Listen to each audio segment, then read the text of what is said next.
Bienvenidos al podcast de Protege tu Corazón. Somos María Luisa Estrada y Juan Francisco Vélez. Estaremos hablando contigo de las inquietudes típicas de un papá y una mamá en el día a día, de cómo hacer mejor las cosas para tener una familia sana y feliz, de aprender de los errores que hemos cometido todos y también de las buenas prácticas que nos han funcionado.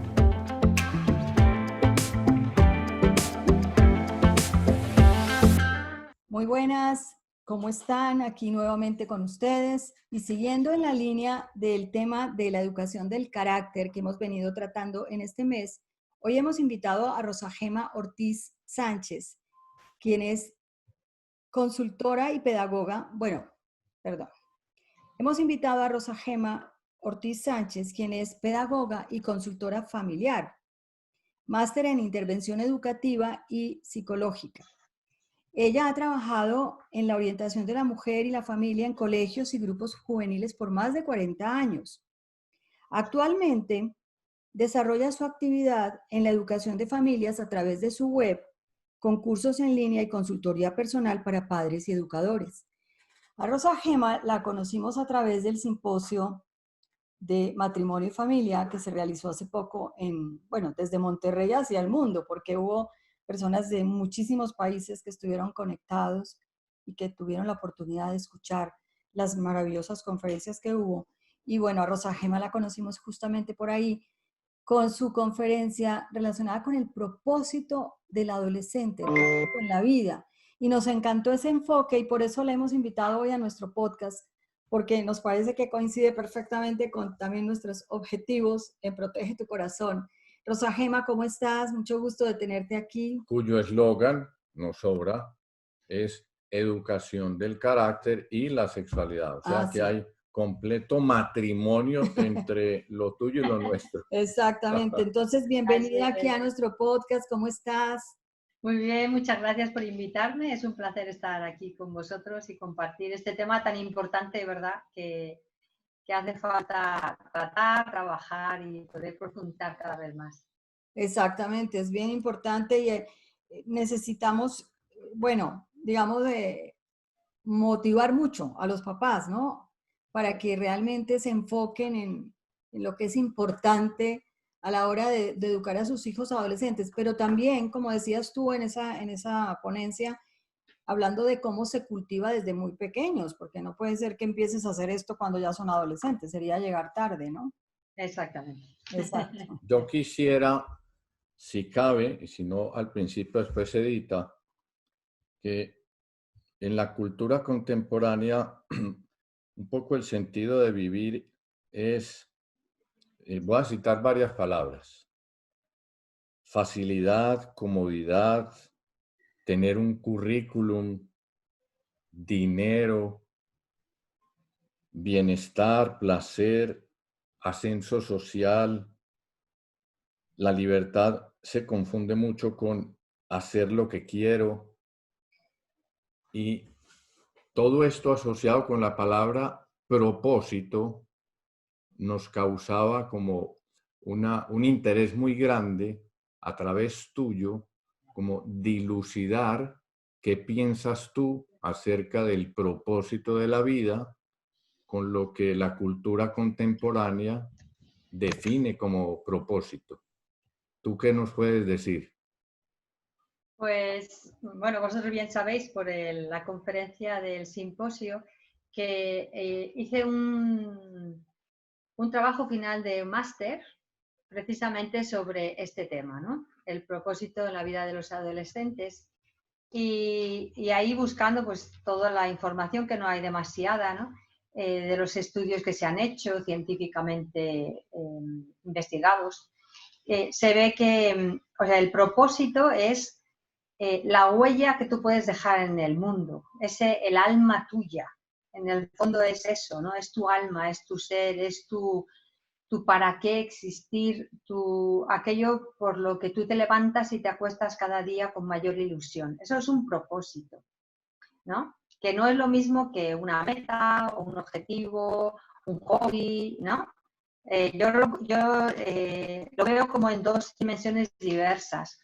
El propósito está en la dimensión del ser, y todo lo demás, metas, actividades, trabajo, está en la dimensión del hacer. Así lo podríamos como definir. Y, ¿No? y cuando alguien tiene entonces metas muy altas, ¿el ser altas se convierten en propósito?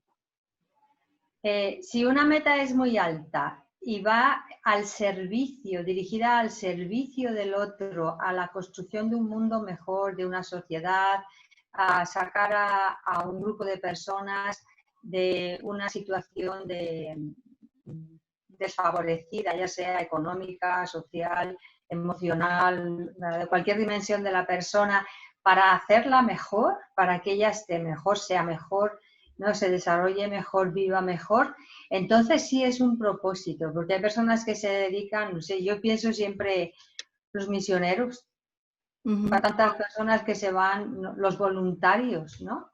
Sí. Esos son propósitos Sí, sí. de vida. Tú hablabas de como de una trilogía, si mal no recuerdo, de confianza, autonomía y servicio.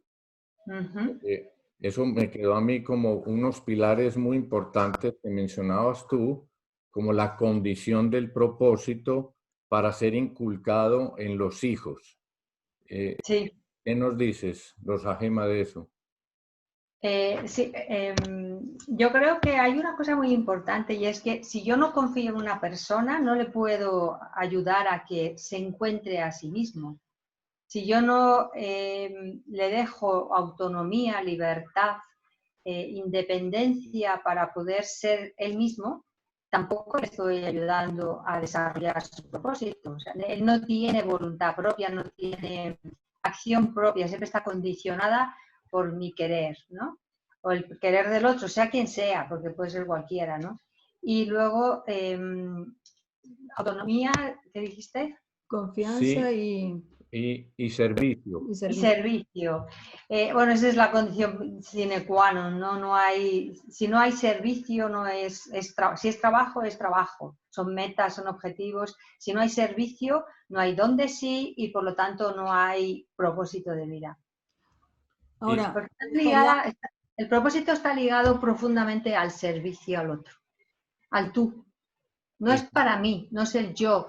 Yo me realizo, yo me siento bien, yo conquisto el mundo, yo sirvo, yo ayudo, el otro necesita, puedo echar una mano. Entonces el servicio es la base del propósito. Y también hablabas como, al menos me quedó a mí la imagen mental de que si yo le doy confianza a un hijo y al darle confianza, si yo también le promuevo su autonomía, o sea, dejar que se exprese como es, su perfil humano, psicológico, entonces se va retroalimentando, porque el hijo, si tiene autonomía para servir y poco a poco, si yo, por ejemplo, le propongo, tú eres el encargado de levantar la mesa y llevar los platos a la cocina, yo le estoy dando la confianza para que haga esa tarea, él poco a poco va consiguiendo la autonomía para que, además de platos, después lleve otras cosas o se encargue de más deberes en casa, y de esa manera entonces va tomándose confianza en servir, en sentirse útil. Y Sí. eso, ¿qué nos dices de eso? Un poco como ampliado a la sociedad.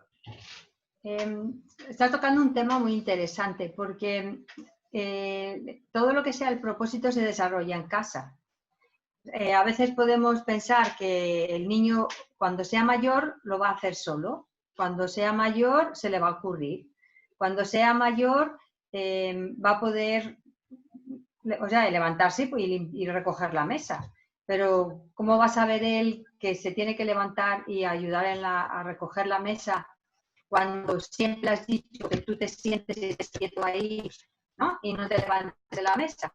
Para él la instrucción esa de no te levantes de la mesa conlleva también el que no puede levantarse a nada, ¿no? Ni a recoger la mesa, ni a nada. Yo lo hago, que solemos, que la mujer somos muy dadas a eso, ¿no? Deja que yo lo hago, ¿no? Esas palabras mágicas que, ¿no?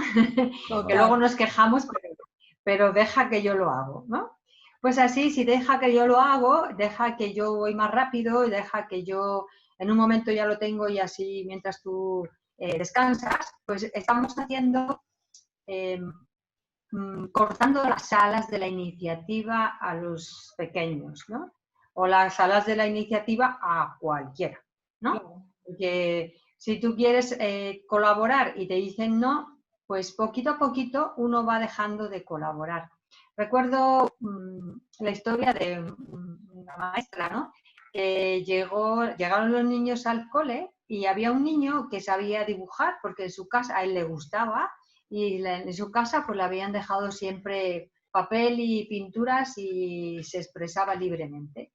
Y había dibujado muchas cosas y la maestra dijo, vamos a dibujar una flor. Entonces el niño cogió rápido su papel y se puso a dibujar una flor. Y la maestra le dijo, ¿qué haces?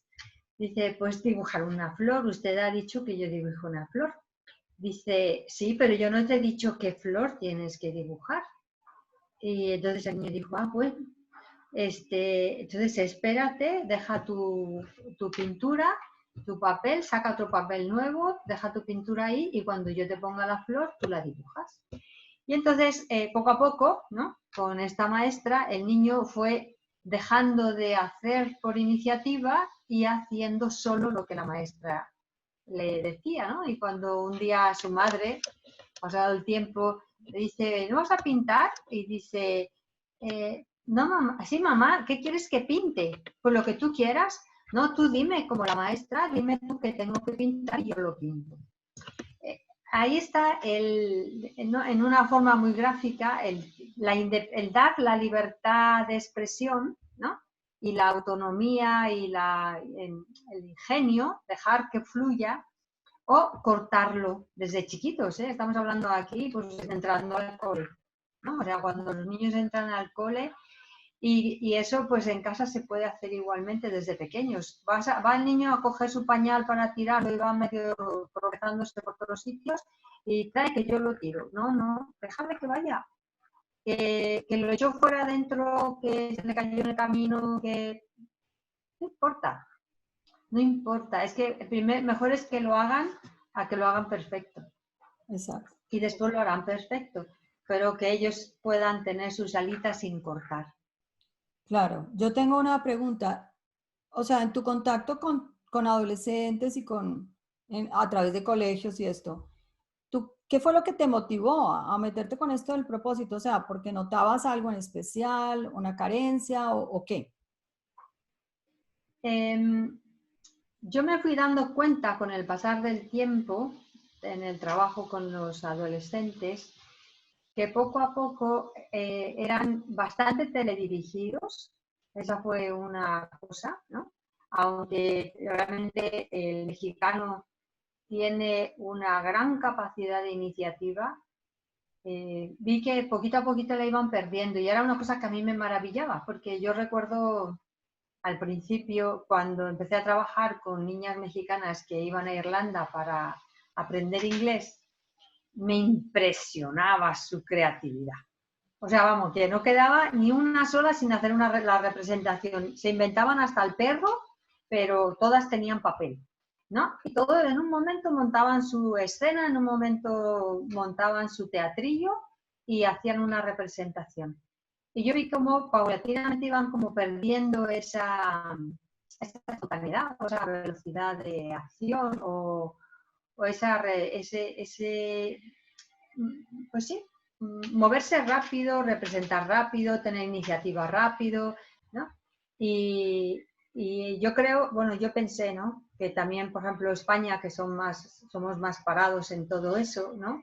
Es un acartonamiento precisamente por el que dirán o por el... La vergüenza ajena. La vergüenza ajena, que en España... Sí, la pena o la vergüenza ajena o el respeto humano, todas esas palabras, ¿no? Sí, o también el hecho de que te van diciendo así no, cuando eso te tiene que estar así, así. La perfección siempre es la enemiga de la iniciativa y la corta mucho. Por eso fue una de las cosas que... Y luego la otra fue la pérdida de valores en la juventud. La pérdida de valores, la falta de educación, en el comportamiento educado. Eso también me llamó mucho la atención. Yo dije, algo pasa que se está dejando de hacer, por lo cual los niños ya desde pequeños se enfrentan a sus padres con malos modos, ¿no? Con insultos, con golpes, con patadas, ¿no? Por otro lado, eso, que ellos pierden como la alegría de la iniciativa, el entusiasmo, toda esta espontaneidad. Y después también socialmente que han perdido mucho, pues tanta droga, alcohol desde tan jovencitos. Yo dije, algo pasa que no estamos haciendo bien, ¿no? Y que o sea, el mundo de hoy está fracasando desde la educación familiar y escolar, ¿no? Y social, porque realmente es todo es un global, ¿no? Dices tú, sí, yo me mato porque mis hijos sean educados, pero cuando salen a la calle me los estropean, ¿no?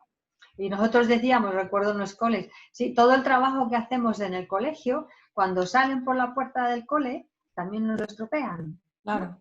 Entonces, ahí yo creo que, pues de ahí salió precisamente, ¿no? El ver qué pasa y cómo podría arreglarse, ¿no? Que era mi intento de tesis doctoral. Eso. ¿Y quién influye más finalmente, la familia o el colegio? Mira, la familia en los primeros años son todo. La familia en la infancia es el todo. Luego, en la adolescencia, el colegio, los pares, los amigos con los que se juntan, ¿no? Esos son los que más influyen y los mentores. Si tienen un buen mentor, pueden rescatarse de cualquier realidad, de cualquier entorno. Ajá. Si no tienen mentor o si tienen un mal mentor, entonces se pueden destruir. Entonces, ahí está, en la adolescencia son los mentores, la necesidad de buenos mentores y los pares. Todos sus amigos, los colegas, los compañeros de clase, pero así los pares en general, ¿no? O sea, todos los del la misma edad que hacen esa manada, la tribu. Sí. Ajá. Ahorita hablabas del respeto humano como un enemigo, porque es como hacer lo que otros aprueben. Y puede incubarse eso en la familia, en el sentido de que mi hijo o mi hija se tiene que comportar de una manera para que tenga aceptación social y entonces ahí se pierde autonomía, en el sentido de que, bueno, yo tengo, por ejemplo, inclinaciones deportivas o inclinaciones al arte, pero como en mi familia, por decirlo de alguna manera, el arte no es bien visto, entonces ahí el respeto humano empieza como a erosionar este sentido de propósito. Si lo entiendo bien, ¿o qué dirías tú? Efectivamente. Sí, según, o sea, hay familias en las que su máximo, la capacidad o el valor máximo puede ser la capacidad intelectual, otras puede ser la buena apariencia social y estar, ¿no? Siempre como si fueran de porcelana, bien colocados, ¿no?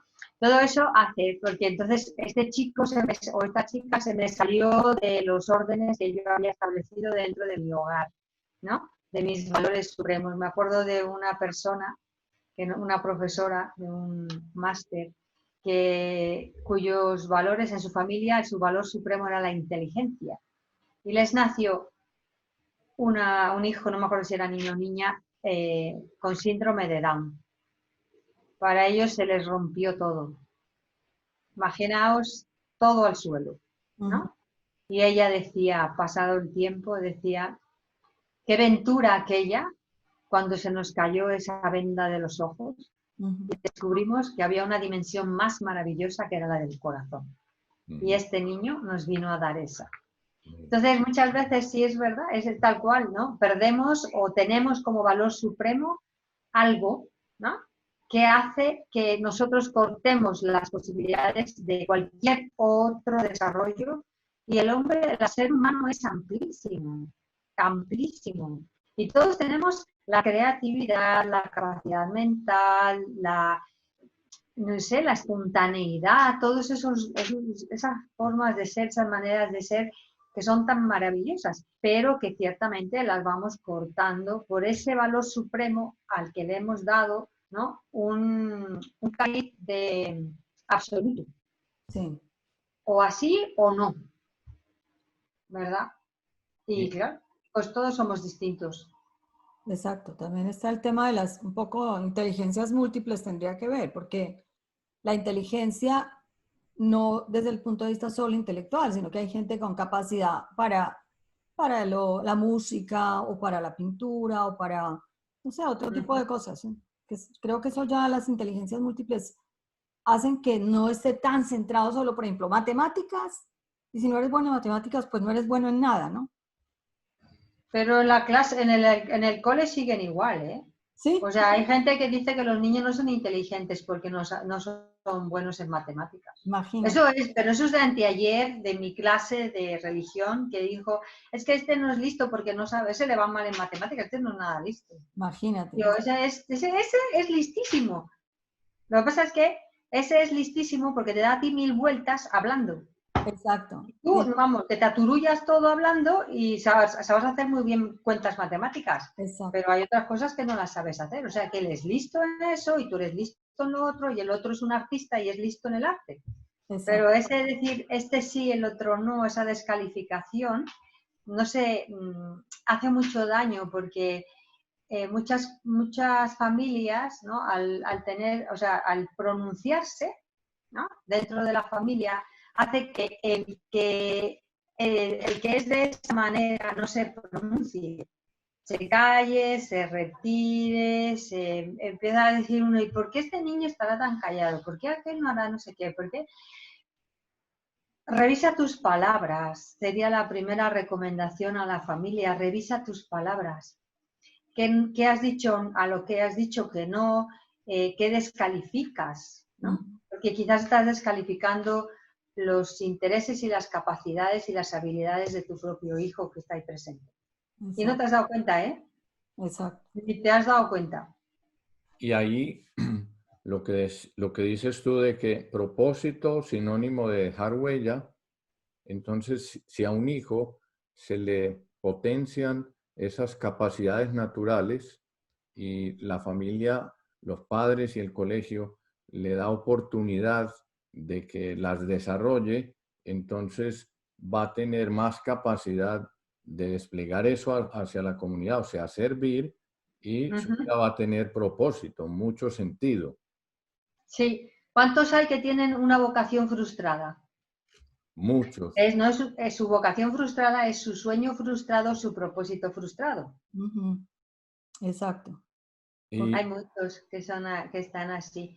Yo me acordé de una película muy bonita que se llama, hasta la apunté porque esa luego no me acuerdo, se llama, yo la llamaba Los Niños Blue, pero realmente se titula Something the Lord Made, que es una película sobre Vivian Thomas, que es un niño que nació en Luisiana, negro, que, que estudió creo que solamente la primaria y después a él le interesaba, trabajaba limpiando en un laboratorio médico.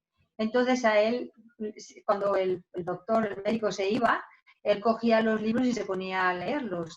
Y siempre, entonces a veces se llevaba uno para estudiárselo a la luz de una vela, ¿no? Estudiaba, se leía los libros. Y siempre escuchaba así. Entonces un día, bueno, estaban con el problema de un niño blue, ¿no? De estos niños azules, y no sabían qué hacer y el niño se iba a morir y entonces él le dijo que había una manera de que le pudiera ayudar. Y entonces el médico le dijo, bueno, pues ya le pidió que le ayudara, lo hicieron con un perro, ¿no? Hicieron primero la prueba con un perro porque claro, no se fiaban del limpiador, ¿no? Y funcionó. Entonces, pues el médico trató de hacerlo él después del aprendizaje y como se lo explicó el muchachito este. Pero a la hora de estar en la mesa de operaciones llegó un momento que no fue capaz. Y entonces le pidió al muchacho, le dijo, cuando empezaba la operación, le dijo que estuviera ahí, que no se fuera a ir de ahí, ¿no? Por si lo necesitaba, porque el que sabía era él y él iba a intentar hacerlo como él le había enseñado. Ujú. Y entonces, pues le dijo, acércate, ¿no? Entonces ya el muchachito se acercó, claro que todos los que estaban alrededor se apartaron, porque era negro, ¿verdad? Se apartaron y el médico se quedó con el muchacho este y le hizo la operación el negro y el Vivian le hizo la operación y salió adelante. Y eso es un caso real, ¿no? Wow. Y después él trabajó en la Universidad Hopkins. Estuvo Ajá. trabajando ahí, pero nunca le reconocieron. Hasta hace poco, yo una vez fui a Estados Unidos en un museo, en un lugar, no recuerdo dónde, que vi la fotografía y la inscripción que decía, finalmente, después de no sé cuántos años, se le reconoce, 50 o algo así, se reconoce a Vivian Thomas el mérito de haber sido el descubridor de la curación de los niños Blue. Ajá. ¿Ves? Entonces, ese hombre es un hombre de propósito. Exacto. Porque él tenía ese interés, él tenía ese sueño, él tenía esa ilusión de servir y él lo hizo de esa manera, con ingenio, ¿no? Consiguiéndose los libros. Luego el médico se dio cuenta de que él había cogido el libro, que lo había, ¿no? Entonces luego ya entablaron una buena relación y entonces el médico ya le decía, bueno, te puedes quedar aquí, ¿no? Porque le preguntaba, ¿cómo lees? Pues con una vela, ¿no? Y de hecho la peli está increíble verla porque es que vale la pena ver lo que se puede hacer por realizar el propósito en un corazón noble, ¿no? Ujú. Y él, al final, bueno, el médico, pues también le arrancó al médico lo mejor de sí mismo, porque Claro. también le hizo a él abrirse, le hizo a él superar, ¿no? Y normalmente las personas con propósito ayudan a otros a mejorarse, ¿no? A abrirse al mundo, a las otras circunstancias, a romper paradigmas, así, ¿no? Ese es un ejemplo muy bonito de lo que es vivir con propósito, desarrollar el propio propósito en la adversidad, ¿eh? Nada de fácil, pero lo Exacto. hizo. Increíble. Uh-huh. Y entonces, en la familia, los papás con los hijos, si los hijos van desarrollando el afán de servir, de ayudar, de colaborar, y van, pues, obviamente cada uno tendrá su talento, eso es incubar un propósito en la vida. Si no hay servicio, se pierde esa variable de propósito. Sí, sí, porque se nota mucho cuando los niños no se les ha permitido servir. No quiero dar así datos muy evidentes, pero es muy curioso. O sea, hay personas que se quedan sentados mientras los demás están trabajando, haciendo cosas y ni se levantan, ni hacen ademán de levantarse para colaborar. Dices tú. Pero una de las características es que las personas van siendo como pasivas y tristes, ¿no? El propósito da vida, da vitalidad, da entusiasmo, da alegría, da sentido, da emoción, ¿no? Y si no, pues la persona se vuelve como pasiva, lenta, contemplativa del trabajo del prójimo, pero nada más, ¿no? ¿Cuántas cosas se pueden hacer, ¿no? Tantas cosas que se pueden hacer con lo que sea, ¿no? O sea, vamos a, no sé, nos levantamos y vamos a andar en bici, dice el papá en la casa. Y a veces la mamá que tiene que decir, Ale, vete con los niños a la bici, ¿no? Date una vuelta con ellos mientras yo aquí termino, ¿no? Y uno dice, los hombres son los que más han sufrido ese cortársele las alas, porque las mujeres más rápido empiezan a decir, yo hago esto, yo hago lo otro, yo hago lo otro, y se imponen, ¿no? Sí. Entonces, sí, se nota mucho y es importante. O sea, es que, ¿a ti qué se te ocurre? Es la primera pregunta que hay que hacer. ¿Tú cómo lo harías? Pues así está bien. Hay tropocientas mil maneras de hacer una cosa. ¿Por qué solo se va a hacer como yo pienso que se hace? ¿Dónde está la iniciativa del otro? ¿No? ¿Dónde está su arte? Claro, pero creo que Eso, ahí es donde las mamás más frenan la situación, porque piensan que solo hay esa manera de hacerlo como ella lo hace. sí, o solo, sí, como la maestra, que le enseña de esa manera y no hay más flores que la rosa que ella le puso ahí delante, ¿no? Pues chicos, pintar la flor que vosotros habéis visto o que está en el jarrón de tu casa o la que se te ocurra, ¿no? Exacto. Y hay que pintar la flor que se te ocurra. Sí. No, pero tú dime cuál, no, aquí la que tú quieras. Claro. Lo que tú quieras, como tú lo quieras. O sea, siempre, claro, no es que vas a hacer las cosas, tú haz lo que tú quieras, no, tú vas a ir al cole. Otra cosa que en la expresión, ¿no? O en la colaboración. A ver, cada uno se reparte, vamos a recoger la mesa, cada uno traiga lo que quiera. Por ejemplo, tan sencillo. Entre todos recogemos cada uno, ¿no? Y entonces uno dice, pues yo llevo los platos, pues yo llevo las cosas porque yo de una por una, porque el otro siento que se me cae. Pues muy bien. Ay, no, pero ¿cómo se te va a caer? No le digas nada, que lo haga como él siente que puede. Claro, claro. Pero que lo haga. En esto del servicio me llama la atención un planteamiento que tú hacías respecto al deporte, las metas en el deporte. Sí. Me gustaría desarrollar un poquito ese tema, ¿no? O sea, las metas en el deporte en el sentido masculino, en el femenino. Fue una de las preguntas más repetidas en el Porque chat. es un concepto difícil, o sea, de entender el por qué. Sí. Sí, porque yo estaba hablando, ¿no? Que cuando uno le pone metas a los hijos, metas, no propósito, metas, ¿no? La gestión de las metas entre el varón y la mujer es diversa, ¿no? Entonces, las mujeres y los hombres somos distintos, no hay que olvidarlo, ¿no? Por más que nos queramos ahora parecer y ser iguales y todo lo que queramos, no somos. La psicología es diferente, la emocionalidad es diferente. Entonces, una característica que tiene la competencia dentro, o sea, en la meta deportiva en el varón genera competitividad, ¿no? Genera ese entusiasmo, ¡guau! Y ahí lo vemos en el fútbol, ya nada más con ¿cómo se llama? El fenómeno del fútbol es la evidencia, ¿no? Pero en el campo, o sea, porque genera furor y por eso los hombres siguen el fútbol más que las mujeres, ¿no? Porque generan furor. Si tú te fijas, me acuerdo yo de unas competidoras de natación que habían tenido dificultad con la entrenadora y una se había retirado y bueno, así, ¿no? Un rollito. Y resulta que es la mujer en la competencia desarrolla rivalidad. No desarrollamos emoción, no desarrollamos competencia, desarrollamos rivalidad, ¿no?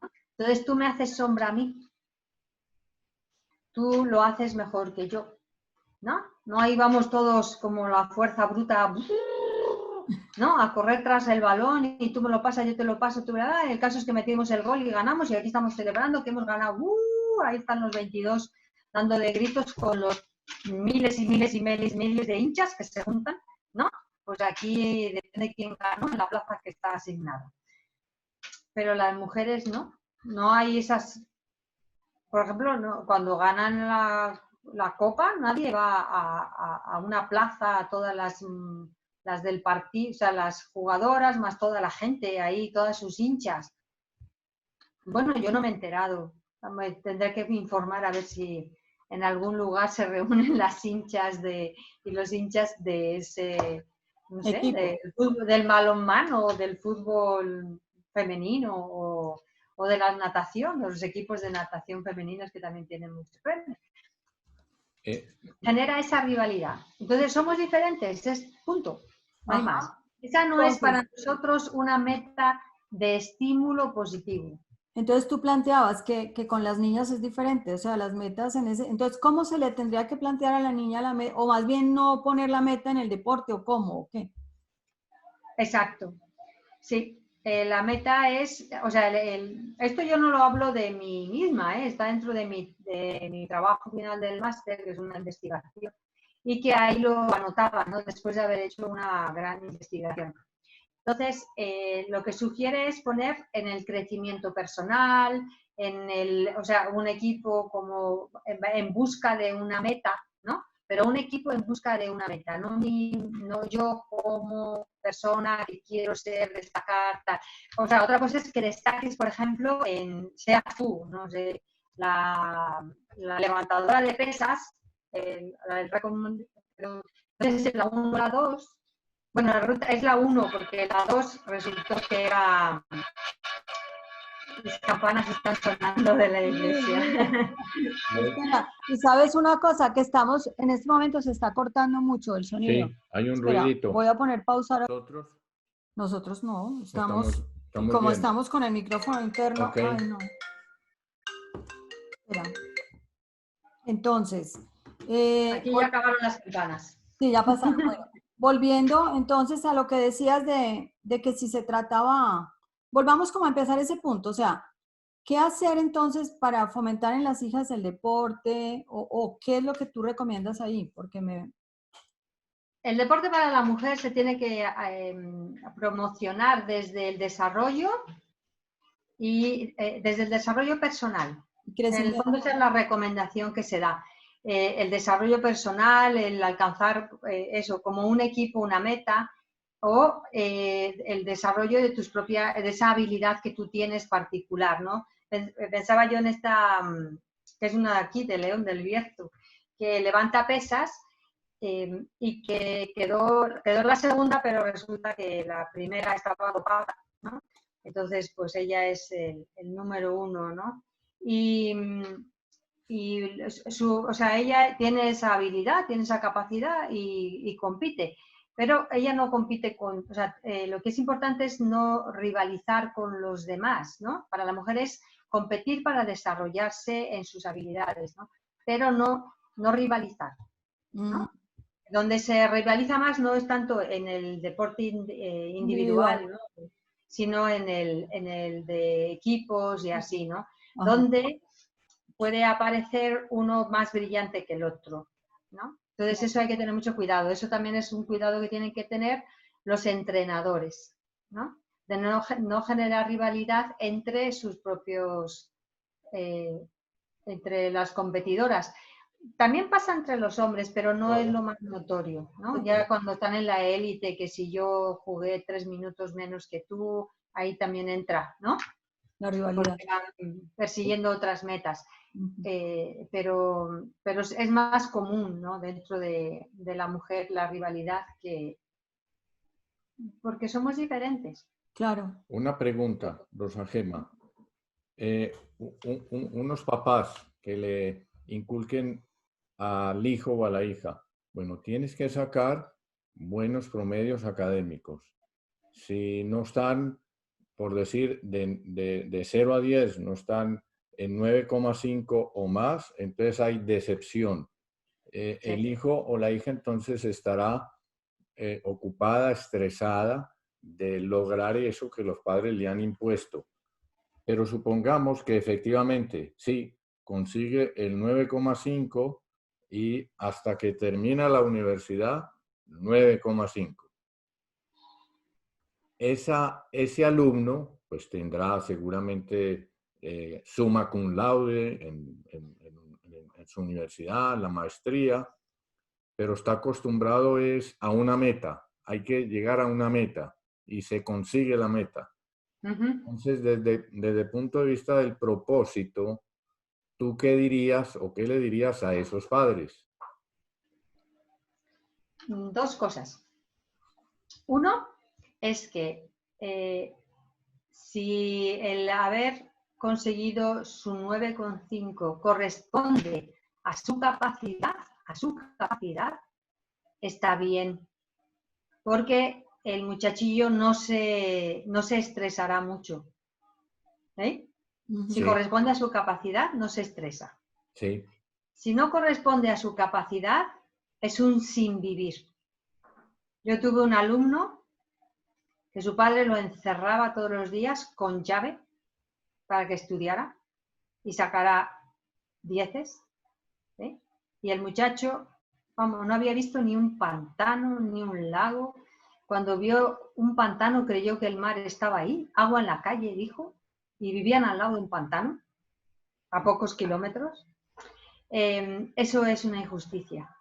Era un niño triste, solo, muy buenos sus compañeros que le trataban de hacer lo mejor por él, pero muy duro, muy duro, muy duro, y los otros hijos se le rebelaron y pues supongo que se le rebelará pronto, ¿no?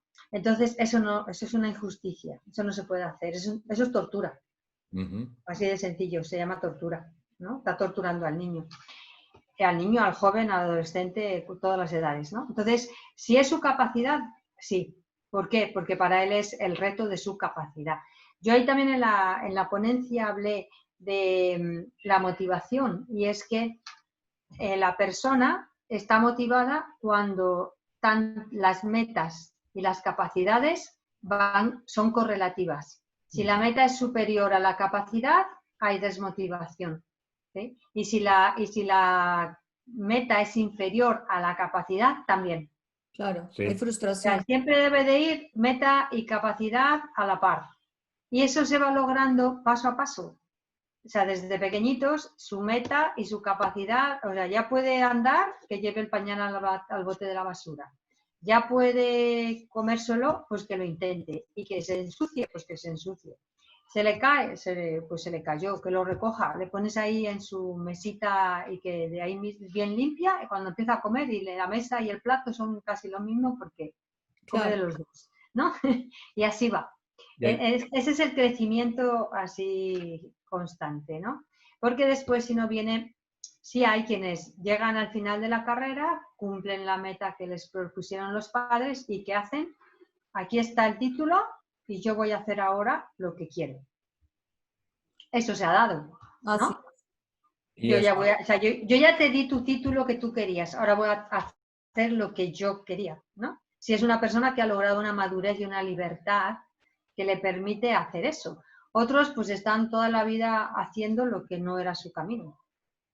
Exacto. Entonces pierden confianza en sí mismos, en el fondo también.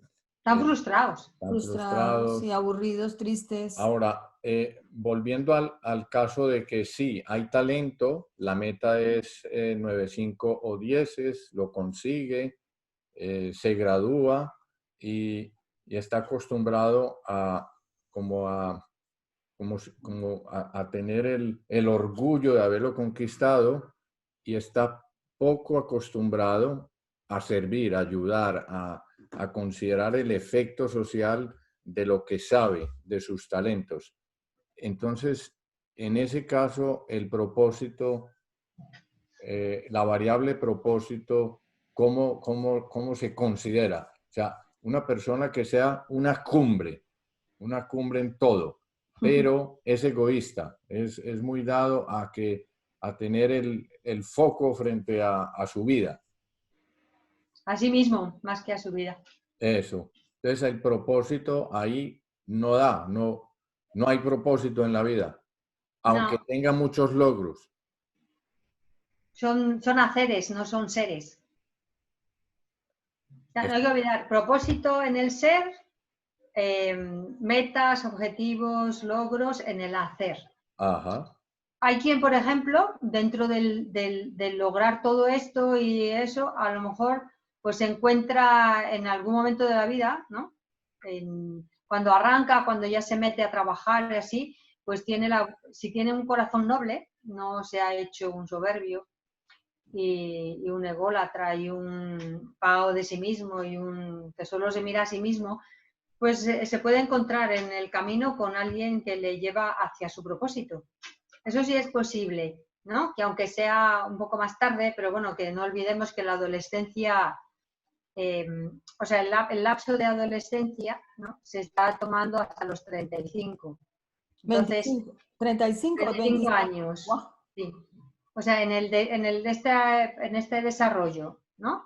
Normalmente, si a los 21 no tienes nada, es duro, que fue la lectura de aquel que yo, ¿no? Hasta los 21 es cuando hay que desarrollarlo. Exacto. Pero si tú estás enfocados en trabajar, en estudiar, o sea, si tú estás en ese de lograr, de tener logros, de sacar adelante una tarea que te han impuesto, tal, eso también, el decir sí a desarrollar una tarea, pues te da una capacidad de cumplir el deseo de otro.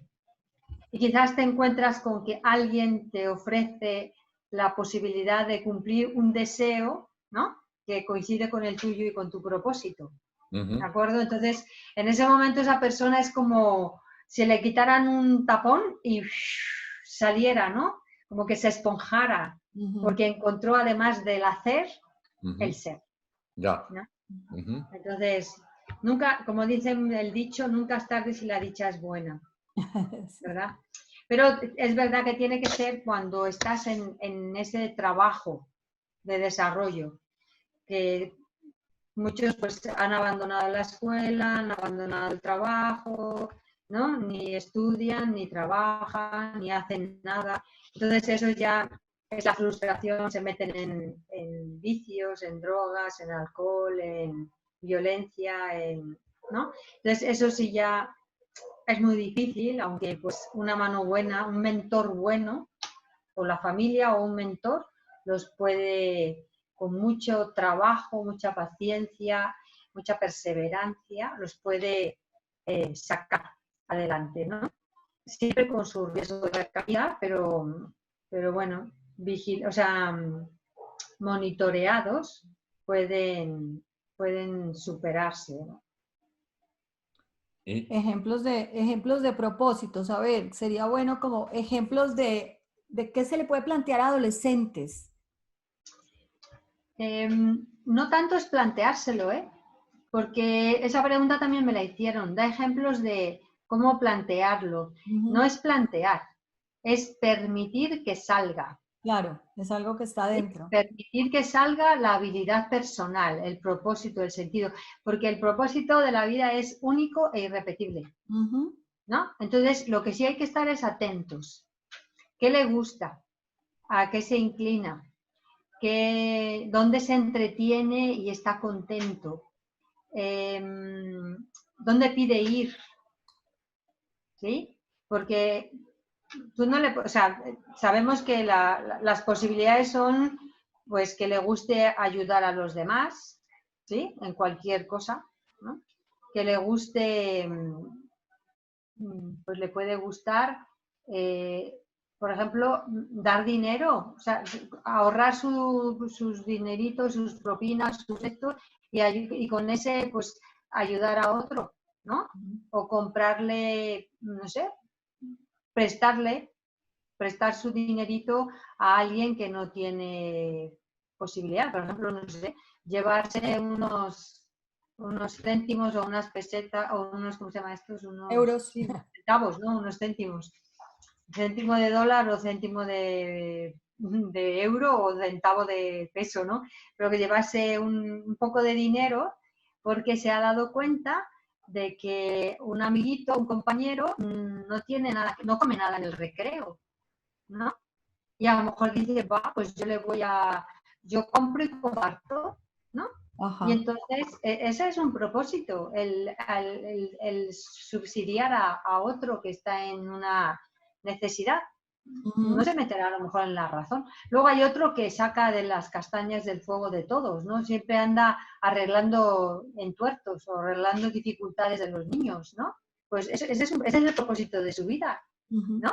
Que los otros se les arregle una dificultad que tienen, ¿no? Es que van a ir de abogados del otro, ¿no? Es que señorita o miss o maestra o profesor, es que a este no le falta medio punto aquí en el examen, ¿no? Y porque venga él, ¿no? ya, pero el otro no se atreve y yo soy su abogado defensor, ¿no? Exacto. Entonces, hay muchas cosas pequeñas de esas edades, ¿no? Que van ayudando, ¿no? Otros quieren, por ejemplo, ayudar a los pobres. Ujú. No, o sea, el pobre compañerito, que a lo mejor es pobre o a lo mejor no lo es, pero no lleva dinero para su bocadillo, ¿no? O para tomarse cualquier cosa, o el que se conmueve con los pobres, ¿no? Y pues pues le puedo regalar mi osito o mi muñeco o mi chaqueta o lo que sea, ¿no? Yo me acuerdo de una niña que un día de un frío tremendo llegó al colegio y había una estatua de la Virgen, la miró, se quitó su chaqueta y se la puso a la Virgen. Ay, qué belleza. Y se Sí, estuvo todo el día, sin chaqueta, ¿eh? Con su blusita de manga corta del uniforme, en Ah, clase, sin calefacción. wow. Cuando llegó la hora de salida, pues claro, la directora del colegio pidió que cuando llegara la madre de esa niña a recoger a la niña, que la hiciera pasar, ¿no? Para explicarle lo que había pasado. Claro, Que si la niña se había cogido un catarro, supiera por qué, claro, ¿no? claro. Que se le había ocurrido ponerle la chaqueta a la Virgen porque hacía mucho frío, ¿no? Ay, no, qué hermosura. sí, La Entonces, sensibilidad. son muchas cosas que o sea, al niño se le puede ocurrir, ¿no? Ir sirviendo y que de ahí sale ese propósito, porque el propósito se empieza ahí, pero se forja a lo largo de la vida, ¿eh? ¿Cuántos hay que se van de voluntarios? Sí. Qué importante es estar atento como papás para descubrir eso, para poderlo, como dices tú, Para dejar. no cortarlo, para favorecerlo y no cortarlo. Mamá, ¿puedo hacer esto? Papá, ¿puedo hacer esto?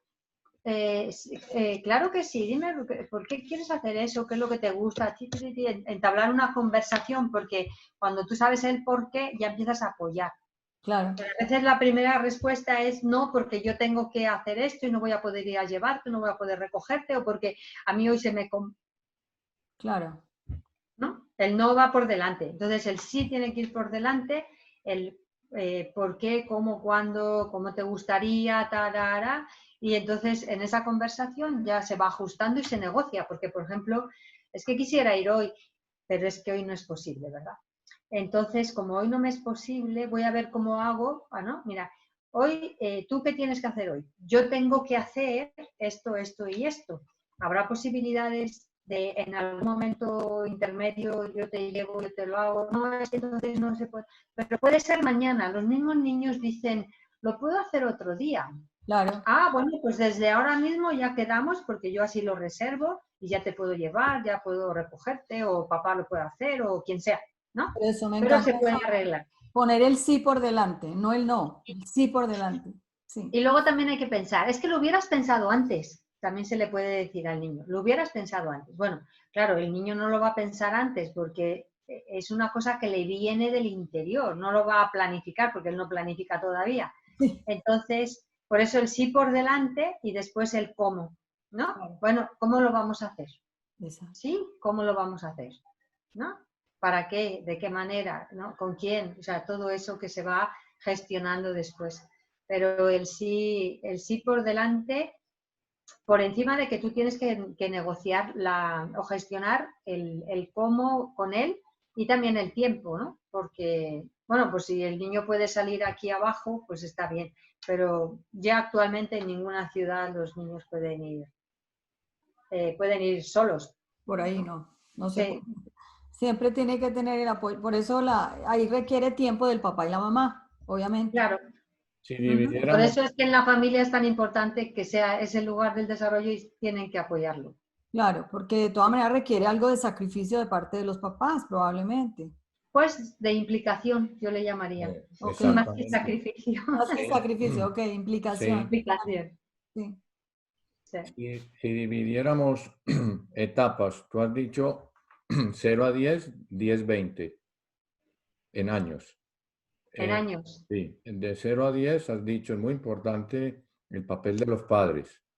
De 10 Sí, 20 has dicho, no es que desaparezca el papel de los padres como muy importante, pero has introducido el de los mentores los mentores y los pares. y ujú, los Ujú. pares. ¿Y qué pueden hacer ahí los padres para que en la vida de los hijos haya buenos mentores y buenos pares? Bueno, los padres en esa edad no es que sean buenos o malos. Lo que importan son los mentores, ¿no? Entonces, lo que hay que buscar normalmente son grupos juveniles, ¿no? De la catequesis, de la parroquia, de, no sé, un mismo padre que sea pedagogo, que sea deportista o que sea aquel, o sea, e ir reuniendo. Por ejemplo, estos son los niños de la clase. Se reúnen los padres y dicen, yo qué sé hacer, ¿no? Pues cada uno dice para qué es bueno. Así de sencillo. Bueno, pues yo a los chiquillos me podría ocupar de que tuvieran, por ejemplo, una clase de, no sé, de cómo se juega al golf, ¿no? Porque me gusta el golf, según jugar, y yo les puedo enseñar en el área del deporte, yo les puedo enseñar golf para principiantes, que se enteren cómo va, ¿no? Y un día hacemos unas clases y luego hasta hago un torneo. Y el otro dice, bueno, pues yo sería bueno y podría ayudar o podría hacer que tuvieran, no sé, a mí me gustan las excursiones y me sé muchos lugares y eso de la bici y tal, ¿no? Bueno, pues venga. Entonces, en el área del deporte, en el área del arte, ¿no? Luego, a mí me gusta, por ejemplo, pues la cultura, todo el arte, ¿no? Y la literatura, y me gustan a mí las artes esas. Yo quisiera que los niños se desarrollaran en esto, ¿no? Que tuvieran su parte de cultura, ¿vale? Pues perfecto. Entonces, ¿vale? Haces con los amigos, o sea, con los niños de la clase, hacéis un club. Tan sencillo. Cada uno tiene una función y entonces hacéis un programa del año y todos hacéis el programa y colaboráis, ¿no? Los que hacen hacen los comités, el de deporte, el de arte y el de lo que haya salido. Y entonces, pues un grupito hace eso, otro hace el otro y otro hace el otro. Si podemos conseguirnos un joven así dinámico, un par de ellos o tres, ¿no? Que puedan también a la vez, o los hermanos mayores, a veces, ¿no? Los hermanos mayores que son un ejemplo para los pequeños. Sí. Muy importante, más importante de lo que se cree, ¿no? Ajá. Sí. Por eso es muy malo comparar y o sea, como poner en rivalidad o en enfado a los hermanos, ¿no? Siempre cada uno es distinto y no hay que compararlos. Entonces ellos miran al de arriba y dicen, yo quisiera saber hacer eso como él lo hace. Por lo tanto, se vuelven ellos mismos unos referentes. Entonces, bueno, pues cogemos a los referentes del deporte o a los referentes no sé, del arte o de lo que sea, ¿no? Al que lee muy bien y le encanta la literatura porque es bueno para eso, o que sabe hacer versos, o el que toca un instrumento, ¿no? Entonces, padres e hijos mayores con los hijos pequeños generan, ¿no? Unas actividades que hacen efectivamente que haya pares buenos, porque están haciendo cosas buenas, por eso son pares buenos, ¿no? Y mentores buenos, porque son los propios padres en grupo, que eso es muy bueno, que sean los padres en grupo, más los hermanos. Ya montaste todo lo que necesitabas para hacerlo. Ya tienes el club, exacto, como dices tú. Buenísimo. Sí.